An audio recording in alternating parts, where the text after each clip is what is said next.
اسلام کے منکرین ہیں وہ اعتراض یہ کرتے ہیں کہ جو اسلام ہے یہ قدامت پسند ہے اور قدیم دین ہے۔ پڑھنے کے بعد جو ہے اگر ان کو کوئی ایسی چیز نظر آتی ہے کہ جو علم سائنس کے ساتھ یا جدید تحقیق کے ساتھ ٹکراتی ہے تو پھر وہ یہ دعویٰ کر سکتے ہیں یا اعتراض کر سکتے ہیں۔ یعنی اس میں سائنسدانوں کا بھی اختلاف ہے اور وہ بھی کسی ایک بات کے اوپر متفق نہیں ہیں۔ لیکن آپ سائنس کے اندر دیکھیں کہ کئی ایسے مسائل ہیں جن کے اندر متعارض نظریات موجود ہیں اور ایک نہیں دو نہیں بیسیوں لوگوں کا اس کے اندر اختلاف موجود ہے۔ کوئی ایسی واضح آیت نہیں ہے کہ جس آیت سے ہمیں یہ معلوم ہو کہ زمین گول ہے یا گول نہیں ہے۔ یہ استدلالات اور استنباطات علماء کے ہیں۔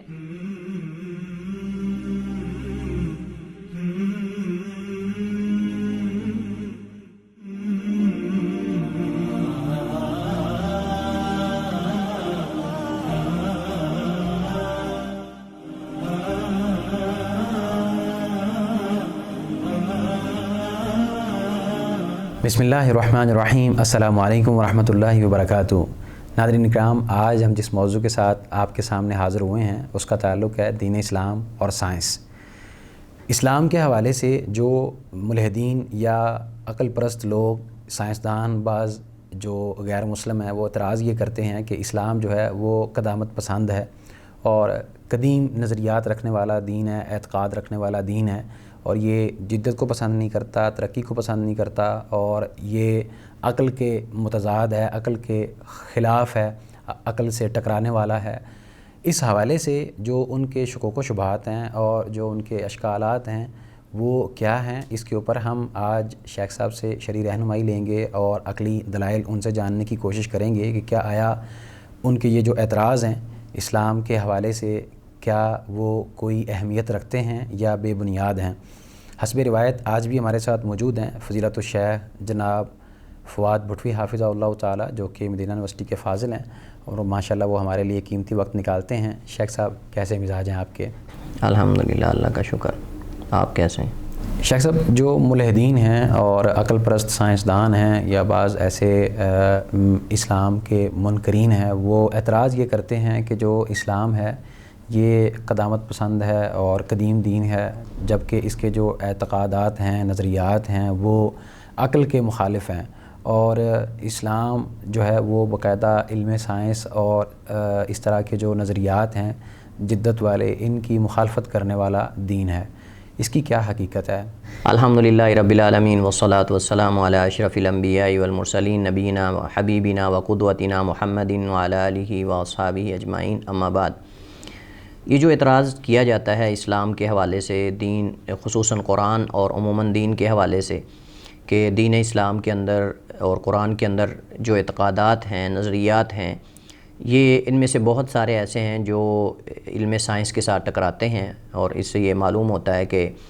یہ قرآن جو ہے وہ کوئی منزل من اللہ نہیں ہے اور نہ ہی یہ آسمانی کتاب ہے، اور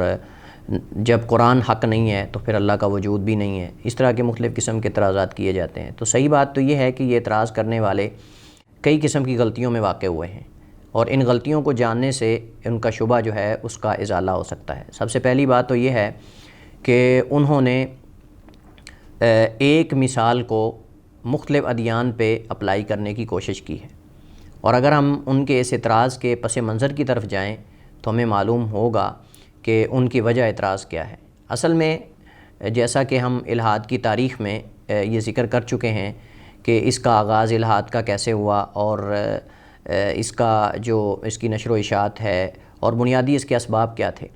تو اس میں ہوا یہ تھا کہ کنیسہ کے اندر، چرچ کے اندر جو ان کے اعتقادات اور نظریات، یعنی جو کتاب مقدس کے اندر ان کے ہاں جو نظریات اور جو اعتقادات موجود تھے، اس کو جب سائنسدانوں نے، جو علماء سائنس تھے، انہوں نے دیکھا کہ وہ ہمارے علم سائنس کے ساتھ، تجربات کے ساتھ جو ہے وہ ٹکراتے ہیں، تو انہوں نے اس وقت جو ہے وہ ان کا انکار کر دیا، دین بیزار ہو گئے اور دین سے برات کا اعلان کیا اور دین کا انکار کر دیا، اور پھر جو ہے وہ دین کے انکار کے بعد انہوں نے جو ہے وہ اللہ تعالیٰ کے وجود کا بھی انکار کر دیا۔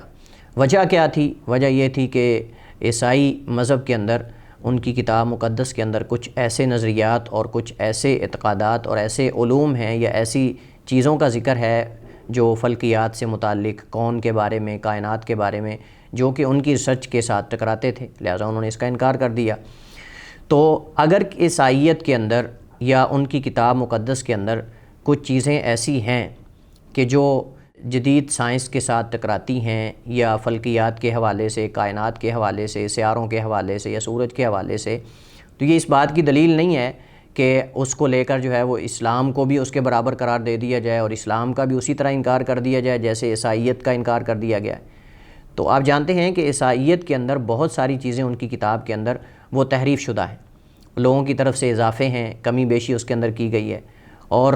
اس چیز کا جو ہے وہ اقرار ان کے علماء بذات خود کرتے ہیں، اور اس چیز کا جو واضح اور منہ بولتا ثبوت ہے وہ اس کتاب کی جو عبارتیں ہیں وہ اس بات کی شاہد ہیں، کیونکہ اس کے اندر کچھ ایسی عبارتیں اور ایسی نصوص ہیں کہ جو ایک دوسرے کے ساتھ متعارض ہیں، یعنی اس کتاب کا آپس میں ایک دوسرے کے ساتھ ہی تعارض ہے، شروع والا حصہ آخر کے متعارض ہے، اور کچھ ایسی آیات اس کے اندر موجود ہیں کہ جو ایک دوسرے کے ساتھ ٹکراتی ہیں، اور اس کی معلومات کا آپس میں تعارض ہے، اور اس کی وجہ یہ ہے کہ وہ، بلکہ یہ سب سے بڑی دلیل ہے کہ وہ منزل من اللہ، یعنی جو کتاب اللہ تعالیٰ نے موسیٰ علیہ السلام، عیسیٰ علیہ السلام کو دی تھی، وہ کتاب ہو بہو وہ کتاب نہیں ہے، بلکہ اس کے اندر کچھ کمی ہوئی ہے، کچھ اضافے ہوئے ہیں، بلکہ بہت سارے ہوئے ہیں، بلکہ جو اصل عبارتیں ہیں جو منزل من اللہ وہ بہت کم ہیں، وہ بہت کم ہیں۔ تو لہٰذا یہ دلیل اور بنیاد بنانا کہ چونکہ عیسائی مذہب کے اندر ان کے اعتقادات اور نظریات کے اندر بہت ساری چیزیں ایسی ہیں جو سائنس کے ساتھ ٹکراتی ہیں، لہٰذا باقی جو ادیان ہیں جن میں خصوصاً دین اسلام ہے اس کے اندر بھی ایسی چیزیں موجود ہیں، تو ہم کہتے ہیں کہ ہم دعوت دیتے ہیں ایسے لوگوں کو ریسرچ کی، تحقیق کی، کہ وہ ہمارے اسلام کو پڑھیں، اور پڑھنے کے بعد جو ہے اگر ان کو کوئی ایسی چیز نظر آتی ہے کہ جو علم سائنس کے ساتھ یا جدید تحقیق کے ساتھ ٹکراتی ہے، تو پھر وہ یہ دعویٰ کر سکتے ہیں یا اعتراض کر سکتے ہیں کہ جی دین اور جو سائنس ہے یہ ایک دو متعارض چیزیں ہیں، دو مخالف چیزیں ہیں، متضاد چیزیں ہیں، ان کا آپس میں ہم ان کو جمع نہیں کر سکتے یا یہ جمع نہیں ہو سکتی۔ اسی طرح انہوں نے حکم میں وسعت دی ہے، یعنی ایک حکم کو دلیل بنایا ہے دوسری چیز کے انکار کا۔ مثلا اگر دین کے اندر کسی چیز کے اندر کوئی تعارض ہے بظاہر جو آپ کو لگ رہا ہے، تو اس کا مطلب یہ ہے کہ اللہ تعالیٰ موجود نہیں، یعنی یہ اس کی کیا دلیل ہے کہ اگر دین کے کسی مسئلے کے اندر دو مسائل کے اندر آپس میں تعارض ہے، یا تمہاری سائنس کی کسی جدید تحقیق کے ساتھ کوئی تعارض اور ٹکراؤ ہے، تو کیا یہ اس بات کی دلیل ہے کہ اللہ تعالیٰ موجود نہیں؟ یعنی اس کا تعلق دین کے ساتھ ہے اور یہ اعتقادات نظریات کے ساتھ ہے، لیکن اللہ تعالیٰ کی ذات کے ساتھ اس کا کیا تعلق ہے؟ اس وجہ سے بہت سارے لوگ ایسے ہیں جو دین کسی کو نہیں مانتے لیکن اللہ کے وجود کو مانتے ہیں، اللہ تعالیٰ کے وجود کو وہ مانتے ہیں، تصور کرتے ہیں اور رکھتے ہیں اس کا تصور، کیونکہ عقل اس بات پہ دلالت کرتی ہے، اور اس کے علاوہ مشاہدہ اور جو حس ہے، حواس ہیں، ہر چیز جو معرفت کے علوم ہیں اس پہ دلالت کرتے ہیں کہ اللہ تعالیٰ کی ذات موجود ہے۔ اسی طرح ایک سوء فہم جو ہے اس غلطی کا شکار ہوئے ہیں کہ انہوں نے کتاب و سنت کی نصوص کو غلط سمجھا ہے، اور اس غلط سمجھ کے مطابق انہوں نے یہ تصور کیا کہ شاید یہ فلاں حدیث یا فلاں آیت کا معنی یہ بنتا ہے، اور یہ تو بظاہر جو ہے وہ ہماری ریسرچ کے ساتھ یا علم سائنس کے ساتھ ٹکراتا ہے، لہٰذا یہ نہ قرآن ہے، نہ کوئی دین ہے، نہ کوئی اللہ تعالیٰ کی ذات کا وجود ہے۔ انہوں نے گویا کہ یہ جو غلط فہمی ہے، اس غلط فہمی کی بنیاد پر جو ہے وہ دین کا بھی انکار کر دیا اور اللہ تعالیٰ کے وجود کا بھی انکار کر دیا، حالانکہ ان کو چاہیے تھا کہ وہ اپنی عقل کو الزام دیتے ناقص ہونے کا، یا یہ کہہ سکتے کہ ٹھیک ہے ہمیں اس سے یہ سمجھ آئی، لیکن جو اس دین اسلام کو ماننے والے لوگ ہیں، جو اس کے اندر راسخون فی العلم ہیں، پختہ علماء ہیں، وہ اس کی تعویل کیا کرتے ہیں، وہ اس کا معنی کیا بیان کرتے ہیں، عربی زبان کے اندر اس کا کیا معنی ہے۔ تو لہٰذا اپنی غلط سوچ کے مطابق کسی چیز کا کوئی معنی بنا لینا اور پھر اس کو یہ تصور کر لینا کہ شاید یہ جدید تحقیق اور جدید سائنس یا جدید علوم کے ساتھ متعارض یا مخالف ہے، تو یہ درست نہیں ہے، کیونکہ گمان یا صرف ظن پر جو ہے وہ اعتماد کرنا یہ درست نہیں ہے۔ لہٰذا اس سے یہ ثابت ہوتا ہے کہ دین اسلام اور سائنس کے اندر جو تحقیقات ہیں، اگر وہ تحقیقات واقعتاً ہی حتمی ہیں اور برحق ہیں تو ان کا آپس میں کوئی ٹکراؤ اور تعارض نہیں ہے، لیکن صحیح بات تو یہ ہے کہ یہ جو اکثر اوقات جو ہے دعویٰ کیا جاتا ہے کہ سائنس یہ کہتی ہے، دین اسلام یہ کہتا ہے، وہ صرف محض دعویٰ ہوتا ہے، سائنس یہ کہتی ہے، یعنی وہ دعویٰ ہوتا ہے، حقیقت میں بہت سارے نظریات جو ہیں وہ صرف فرضی ہوتے ہیں، ان کی تحقیق نہیں ہوتی، ریسرچ نہیں ہوتی، صرف سنی سنائی باتیں ہوتی، فلاں جگہ پہ پہنچ گیا، فلاں نے سرچ کی تو فلاں کچھ ہوا، حقیقت میں اس کا وجود تک نہیں ہوتا۔ ہم کہتے ہیں کہ آپ واقعتاً ہی ایسے سائنسی تحقیقات لے کر آؤ جو واقعی تحقیقات ہوں، تو پھر آپ ان کو لا کے بتاؤ کہ قرآن کی فلاں آیت کے ساتھ متعارض ہیں، یا فلاں جو علم فلکیات یا فلاں کائنات کے حوالے سے جو قرآن نے چیز ذکر کی ہے یا حدیث کے اندر وہ اس کے ساتھ ٹکراتی، تو پھر ہم کہیں گے کہ یہ تعارض ہے۔ یعنی اس میں سائنسدانوں کا بھی اختلاف ہے اور وہ بھی کسی ایک بات کے اوپر متفق نہیں ہیں۔ ہاں یہی نا، وہ آپس میں متعارض ہے، مطلب ایک اور بات کر رہا تھا دوسرا اور یہ جھوٹ کی سب سے بڑی دلیل ہے کہ وہ خود اس چیز پہ بلکہ میں آپ کو بتاؤں کہ وہ خود بھی اس بات کا اقرار کرتے ہیں اور اس کو تسلیم کرتے ہیں۔ وہ کہتے ہیں کہ ہماری جو ریسرچ ہوتی ہے نا یہ تقریبی ہوتی ہے، مطلب ایک قریب اندازہ ہوتا ہے، کوئی 100% صحیح نہیں ہوتی۔ تو جو کائنات کا خالق اور مالک بنانے والا ہے اس کی بات کو ہم کیسے اندازہ کہہ سکتے ہیں؟ وہ تو برحق ہے، اس نے بنایا اور سب کچھ دے کر آئے، تم تو ایک تکے لگا رہے ہو اندازے۔ اور پھر یہ ہے کہ ایک اور بات کر رہا ہوتا ہے دوسرا، اور ایک بات کرنے والا خود اگلے سال اور بات کر رہا ہوتا ہے۔ یعنی جو تحقیق پیش کرتا ہے نا، جو کہتا ہے، دعویٰ کرتا ہے کہ میں نے یہ تحقیق کی، ایکسپیریمنٹ ہم نے کیا، یہ تجربہ کیا اور اس کے اندر یہ چیز سامنے آئی، یہ محض سنی سنائی باتیں ہوتی ہیں، تجربہ ہوتا کوئی نہیں، دعویٰ صرف دعویٰ ہوتا ہے، کوئی تحقیق نہیں ہوتی۔ کیونکہ اس کی دلیل یہ ہے کہ جو خود تحقیق کرنے کا دعویٰ کرتا ہے اگلے سال وہ اور اس کے برعکس لا کے جو ہے وہ متضاد نظریہ پیش کرتا ہے۔ ایک سال نظریہ اور ہوتا ہے اسی چیز کے بارے میں، دوسرے سال اس کے مد مقابل متعارض نظریہ پیش ہوتا ہے۔ قرآن کے اندر کیا کوئی ایسی مثال ہے کہ قرآن کریم نے کسی چیز کے بارے میں ایک نظریہ پیش کیا ہو اور پھر آگے جا کر کسی دوسری صورت میں اس کے برعکس نظریہ پیش کیا ہو، یا حدیث کے اندر اس طرح کے کوئی متعارض نظریات ہوں؟ لیکن آپ سائنس کے اندر دیکھیں کہ کئی ایسے مسائل ہیں جن کے اندر متعارض نظریات موجود ہیں، اور ایک نہیں، دو نہیں، 20 لوگوں کا اس کے اندر اختلاف موجود ہے۔ لیکن قرآن یا حدیث کے اندر کوئی ایسی نص لے کر آؤ نا کہ جس کا واقعی کو آپس میں تعارض اور ٹکراؤ ہو، تو واقعہ ہی اگر کوئی تحقیق ہو، ثابت شدہ ہو اور اس پہ یہ لوگ متفق ہوں، وہ ہم کہتے ہیں کہ لاؤ دکھاؤ قرآن کی کس آیت کے ساتھ یا کس حدیث کے ساتھ متعارض ہیں، تو پھر ہم کہیں گے کہ واقعی قرآن اور سائنس دو مختلف چیزیں اور ٹکراتی ہیں ایک دوسرے کے ساتھ۔ لیکن جب کوئی تحقیق ہی نہیں تو اس کے بارے میں دعویٰ کرنا یہ درست نہیں، یہ غلط فہمی ہے اور یہ بدگمانی ہے، اور بدگمانی جو انسان کو گمراہی کی طرف لے جاتی ہے۔ شیخ صاحب، سوال یہ ہے کہ جو ملحدین ہیں یا منکرین اسلام ہیں، عقل پرست، وہ باقاعدہ اس طرح کے اعتراضات کرتے ہیں کہ جو اسلام ہے وہ قدامت پسند ہے، قدیم نظریات رکھنے والا ہے، جدت کے مخالف ہے، اور اس کے جو اعتقادات ہیں، نظریات ہیں، وہ سائنس اور ٹیکنالوجی کے خلاف ہیں اور سائنسی جو علوم ہیں ان کے مخالف ہیں، اور نہ ہی اس کا جو الہ ہے، ان کے جو معبود ہیں، اسلام کا جو معبود ہے وہ اصل میں کوئی وجود رکھتا ہے یا اس کی کوئی حقیقت ہے۔ اس وجہ سے وہ اس چیز کا سرے سے انکار کرتے ہیں، یعنی الہ کا بھی انکار کرتے ہیں اور جو مذاہب ہیں ان کا بھی انکار کرتے ہیں۔ اس بارے میں آپ کیا کہیں گے؟ دیکھیں، اسلام کے بارے میں کوئی ضعیف یا من گھڑت قسم کی حدیث جو ہے وہ، یا شاذ روایت یا شاذ قرات کوئی پیش کر کے کوئی نظریہ پیش کرنا کہ اس کا معنی یہ ہے، اس کا معنی یہ ہے، اسلام جو ہے وہ اس سے بری ہے۔ ہم کہتے ہیں کہ حجت وہ پیش کرو جو ثابت ہو۔ قرآن کریم کی کوئی ایسی قرات جو قرات متواترہ ہوں اور ثابت ہوں، اور اسی طرح ایسی حدیث لا کر پیش کرو جو حدیث صحیح ہو اور ثابت ہو۔ اگر وہ آپس میں متعارض ہوں یا پھر کسی صحیح تحقیق کے ساتھ متعارض ہوں یا عقل کے ساتھ، تو پھر آپ اعتراض کرو۔ لیکن صحیح بات تو یہ ہے کہ جو ضعیف حدیث ہو، من گھڑت روایت ہو، اس کو تو اسلام کے خلاف حجت بنایا نہیں جا سکتا، کیونکہ اسلام اس سے بری ہے، اسلام اس سے بری ہے۔ اور اسی طرح جو قرات شاذہ ہیں، اسلام اس سے بری ہے۔ لہٰذا اگر کوئی بندہ کسی ضعیف حدیث کے اندر کائنات کے بارے میں جو ہے وہ چیز کوئی بیان ہوئی ہے اس کو لا کے پیش کرتا ہے اور کہتا ہے کہ دیکھیں سائنس یہ کہتی ہے لیکن تمہارے نبی کی حدیث تو یہ کہتی ہے، ہم کہتے ہیں پہلی بات تو یہ ہے کہ ہم دیکھیں گے وہ حدیث ثابت بھی ہے کہ نہیں، اور اگر وہ حدیث ثابت ہی نہیں ہے تو آپ اعتراض نہیں کر سکتے اسلام پر، آپ سنت پہ اعتراض نہیں کر سکتے، آپ قرآن کریم پر اعتراض نہیں کر سکتے کہ یہ سائنس کے ساتھ متعارض ہے۔ شیخ صاحب، جو سائنسدان ہیں وہ یہ کہتے ہیں کہ زمین گول ہے، جبکہ قرآن کریم کی اگر ہم تعلیمات دیکھیں تو وہ اس چیز کی نفی کرتا ہے، یعنی وہ گول نہیں کہتا۔ اس بارے میں آپ کیا کہیں گے کہ یہ جو فرق ہے اس کے اوپر علماء نے کیا وضاحت بیان کی ہے؟ قرآن کریم کی بعض آیات ایسی ہیں جن سے ظاہر یہ لگتا ہے کہ زمین جو ہے وہ گول نہیں ہے، اور بعض ایسی آیات ہیں کہ جن سے زمین کا گول ہونا بھی جو ہے وہ اس کا بھی استدلال بعض علماء نے کیا ہے۔ جیسا کہ قرآن کریم کی آیت ہے سورہ رعد میں، اللہ تعالیٰ فرماتا ہے وَهُوَ الَّذِي مَدَّ الْأَرْضَ وَجَعَلَ فِيهَا رَوَاسِيَ وَأَنْهَارًا، اور وہ اللہ وہ ذات ہے جس نے بچھایا زمین کو،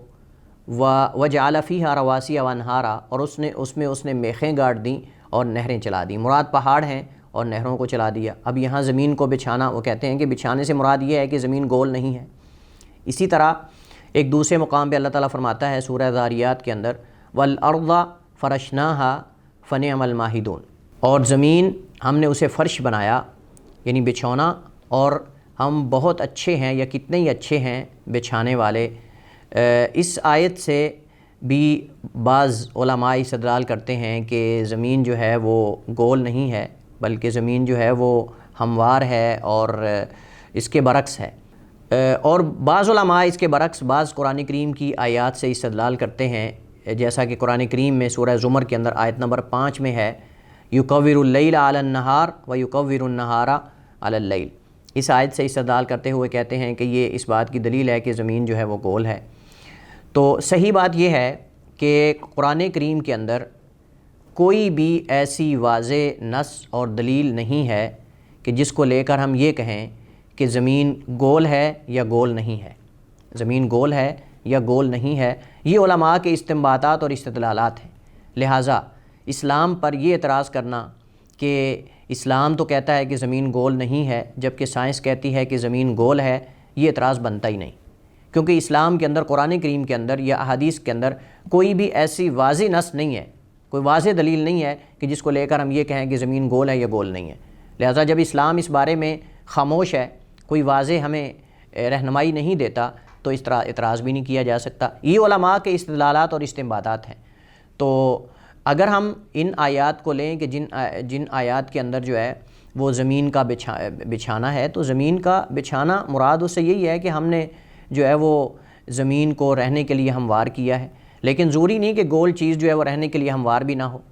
یعنی یہ ان کا آپس میں کوئی تعارض بھی نہیں۔ اگر ہم اس زمین کا گول ہونا بھی ثابت کرتے ہیں تو تعارض نہیں آپس کے اندر کوئی، اور بلکہ بعض علماء نے، یہ سائنس تو آج ثابت کر رہی ہے نا زمین کا گول ہونا، علماء جو یعنی اہل سنہ ہیں یا مسلمان علماء ہیں، انہوں نے اس کو کئی جو ہے وہ 100 سال پہلے جو ہے وہ ذکر کیا ہے۔ ابن حزم رحمہ اللہ تعالیٰ نے اس آیت سے یُکَوِّرُ اللَّیلَ عَلَى النَّہَارِ وَیُکَوِّرُ النَّہَارَ عَلَى اللَّیلِ، جو سورہ زمر کی آیت نمبر 5 ہے، اس سے استدلال کرتے ہوئے ذکر کیا ہے کہ زمین جو ہے وہ گول ہے۔ قرآن کریم کی آیت جو میں نے ذکر کی سورہ زمر کی آیت نمبر 5، یُکَوِّرُ اللَّیلَ عَلَى النَّہَارِ وَیُکَوِّرُ النَّہَارَ عَلَى اللَّیلِ، اس آیت کی تفسیر میں وہ لکھتے ہیں کہ اس سے پتہ چلتا ہے کہ زمین گول ہے۔